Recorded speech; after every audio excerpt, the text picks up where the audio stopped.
வணக்கம் வருங்கால அரசு அதிகாரிகளே.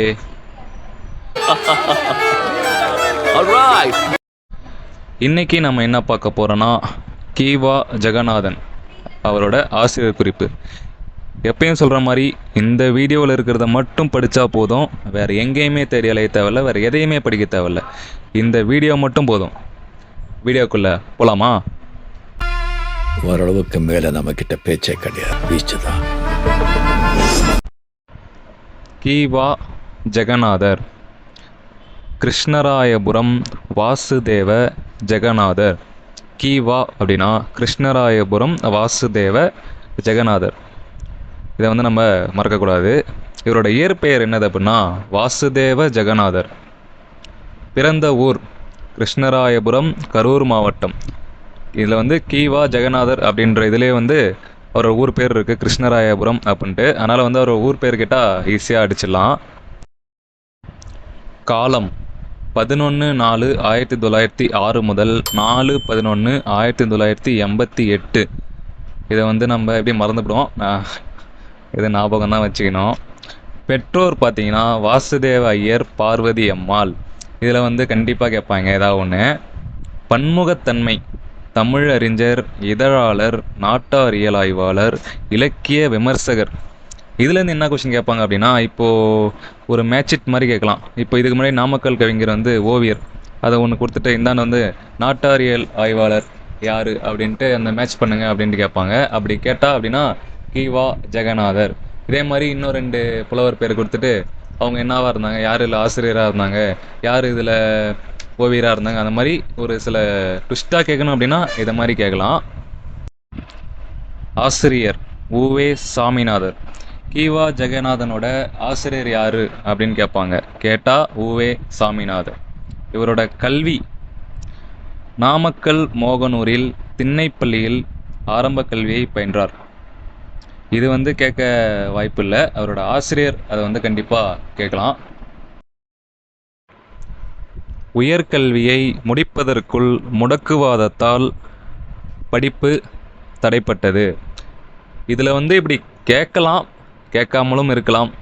முடக்குவாதத்தால் படிப்பு தடைப்பட்ட கவிஞரை குறிப்பிடுக அப்படின்ட்டு ஒரு 4 பேர்த்த கொடுத்துட்டு கேட்கறதுக்கு வாய்ப்பில்லைன்னு நினைக்கிறேன். சப்போஸ் கேட்கணும்னு நினச்சா கேட்கலாம்.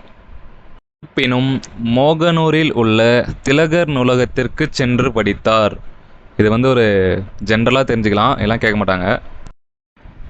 14 வயது முதல் செய்யுள் எழுதத் தொடங்கினார். திருப்புகழ், கந்தர் அலங்காரம், கந்தனூர் பூதி போன்றவற்றை தம் தந்தையிடம் இருந்து கற்றுத் தேர்ந்தார்.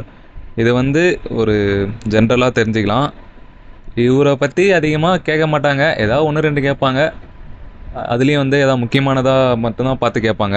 அதனால் இது கொஞ்சம் ஜென்ரலாக தெரிஞ்சுக்கலாம், தெரிஞ்சு வச்சுக்கிறது யூஸ்ஃபுல்.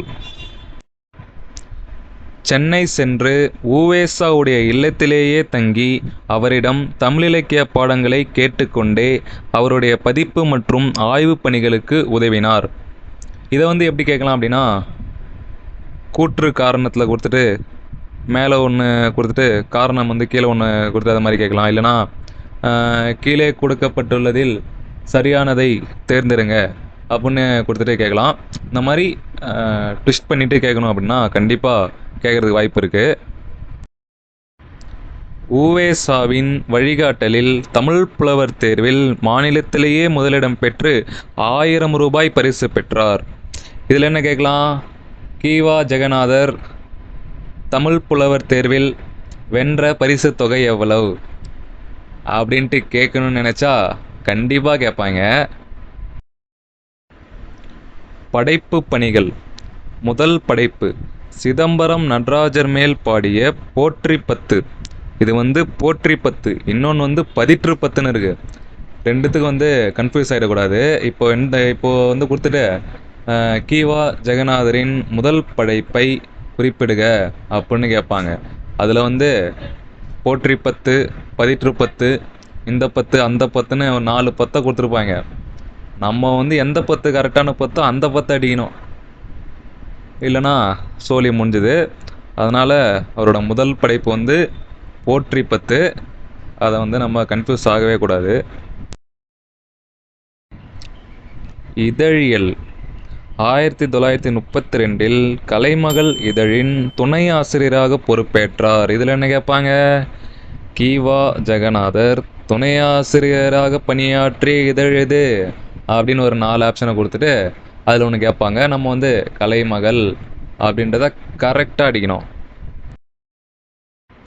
கலைமகளின் ஆசிரியர் பொறுப்பில் 1932 முதல் அவர் மறைவது வரை 53 ஆண்டுகள் இருந்தார். இதில் என்ன கேட்கலாம்? கி.வா. ஜெகநாதர் எவ்வளவு ஆண்டுகள் கலைமகள் இதழின் ஆசிரியராக இருந்தார் அப்படின்னு கொடுத்துட்டு 53, 35, 45, 25 அப்படின்னு ஏதாவது ஒரு 5 வந்து கொடுத்துருப்பாங்க.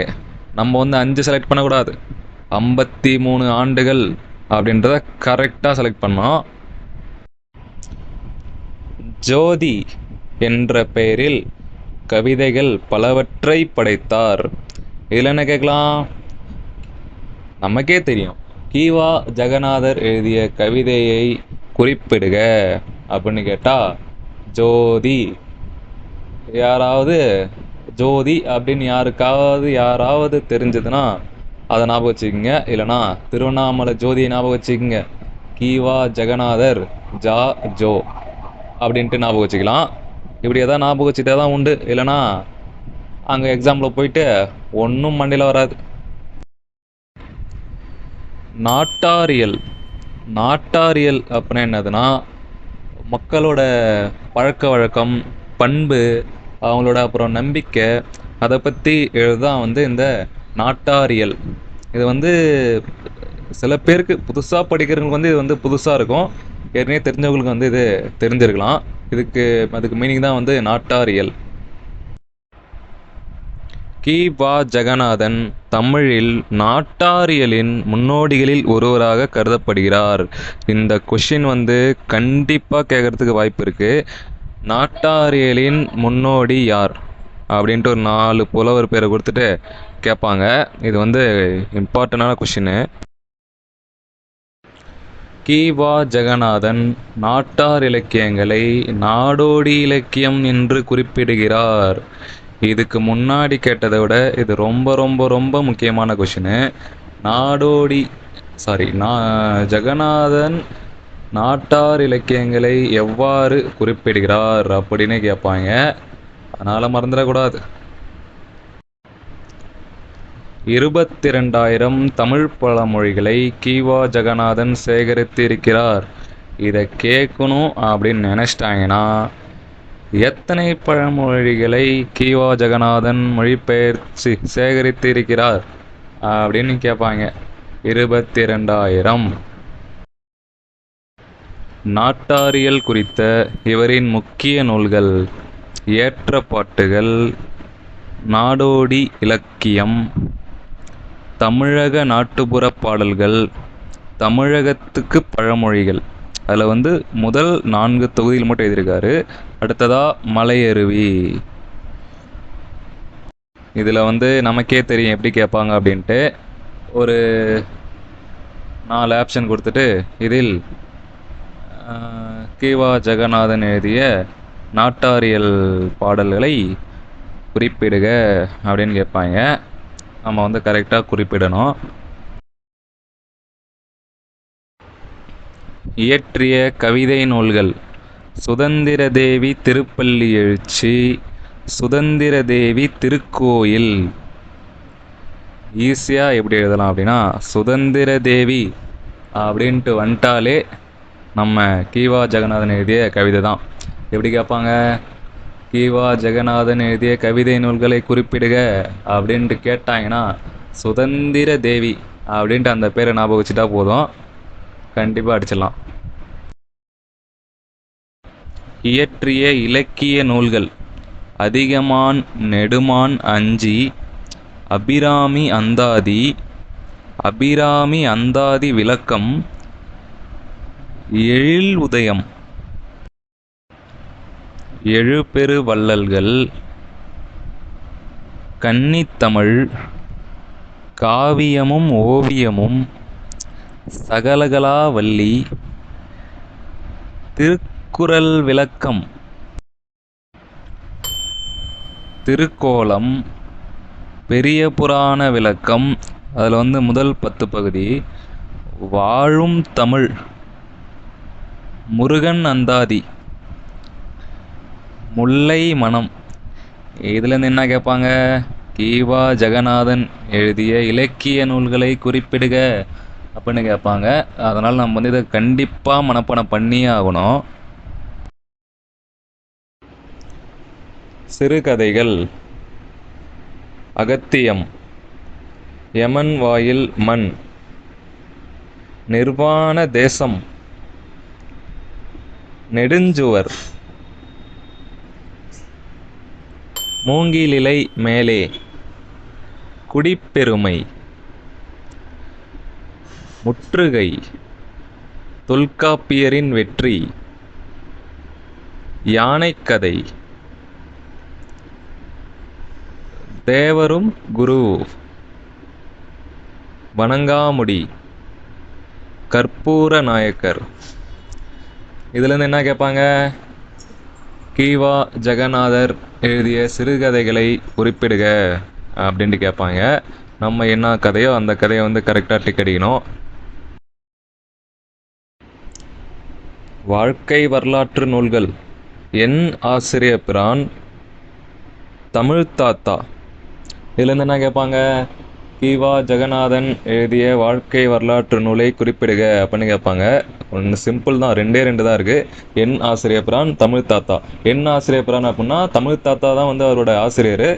அதை வந்து என் ஆசிரியபிரான் அப்படின்னு வந்து அதுக்கு பேர் வச்சுருக்காரு. இன்னொன்று வந்து தமிழ் தாத்தா அப்படின்னே பேர் வச்சுருக்காரு. அதனால் வந்து ரெண்டுமே ஈஸி, கேட்டால் டக்குன்னு டிக் அடிக்கிறோம். விளக்க உரை: தேவாரம், திருப்புகழ், திருவாசகம், பெரிய புராணம் 9 பாகம், கந்தர் அலங்கார சொற்பொழிவுகள் முதல் 6 பாகம். இதில் என்ன கேட்பாங்க? கீவா ஜெகநாதர் எழுதிய விளக்க உரையை குறிப்பிடுக அப்படின்னு கேட்பாங்க. இதில் என்ன இருக்குது? மொத்தம் 5 தான் இருக்குது. இந்த 5 இதை மனப்பாடம் பண்ணால் போதும். கொஷின் எதாவது கேட்டாங்கன்னா பட்டன் அடிக்கிறோம். ஆனால் இந்த வந்து பெரிய புராணம் அதை வந்து ஞாபகம் வச்சுக்கணும், என்ன பாகம் அப்படின்றது. இந்த பாகம் கொடுத்துருக்கிறது வந்து கரெக்டாக ஞாபகம் வச்சுக்கிட்டு அது மாதிரி படிச்சுக்கணும். பதிப்பு பணிகள்: திருக்குறள் உரைகள் அனைத்தையும் பாடபேதம் பார்த்து பிழை நீக்கி திருக்குறள் விளக்கு என்று ஒரே நூலாக பதிப்பித்தார். இது வந்து என்ன கேட்பாங்க? கீவா ஜெகநாதன் திருக்குறள் உரைகளை ஒரே நூலாக பதிப்பித்து வெளியிட்ட நூலின் பெயர் என்ன அப்படின்னு கேட்பாங்க. கேட்டால் திருக்குறள் விளக்கு. இது வந்து கொஞ்சம் ஈஸியானது. நான் திருக்குறள் உரைகள் அப்படின்னு வந்தால் திருக்குறள் விளக்கு அப்படின்னு ஞாபகம் வச்சுக்கலாம். அதனால் கொஞ்சம் சிம்பிளாக தான் இருக்குது இது. ஆனந்த விகடனில் வெளிவந்த என் சரிதம் என்ற உவேசாவின் சுயசரிதை முற்றுப்பெறுவதற்குள் உவேசா மறைந்தார். பின்னர் உவேசா வைத்திருந்த குறிப்புகளின்படி எஞ்சியவற்றை எழுதி என் சரிதம் நூலை பதிப்பித்தார். இதில் என்ன கேட்பாங்க?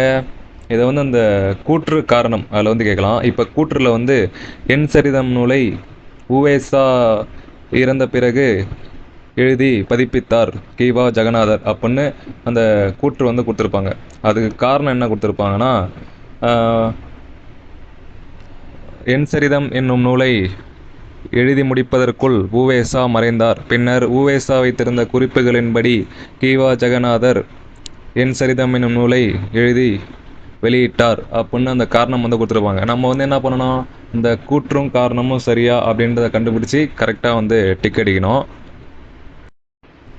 மறைவு ஃபைனல் ஸ்டேஜுக்கு வந்துட்டோம். 4/11/1988 அன்று சென்னையில் காலமானார். அடுத்தது 21/5/2007 அன்று இவரது படைப்புகளை நாட்டுடைமை பட்டியலில் இணைப்பதாக தமிழ்நாடு அரசு ஆணை அறிவித்தது. இதுலேருந்து என்ன கேட்கலாம்? ஒன்று அவரோட மறைந்த ஆண்டு கேட்பாங்க. அப்படி இல்லைன்னா கீவா ஜெகநாதனின் படைப்புகள் எந்த ஆண்டு நாட்டுடைமையாக்கப்பட்டது அப்படின்னு கேட்பாங்க. அப்படி கேட்டால் 2007. இவ்வளோ தான் இவரோட ஆசிரியர் குறிப்பு. மேக்ஸிமம் வந்து இதுலேருந்து மட்டும்தான் கேட்பாங்க. ஏன்னா இதில் இருக்கிறது தான் வந்து இம்பார்ட்டனானதை மட்டும்தான் எடுத்து கொடுத்துருக்கோம். இதே மாதிரி ஒரு நல்ல வீடியோவில் மீண்டும் சந்திப்போம்.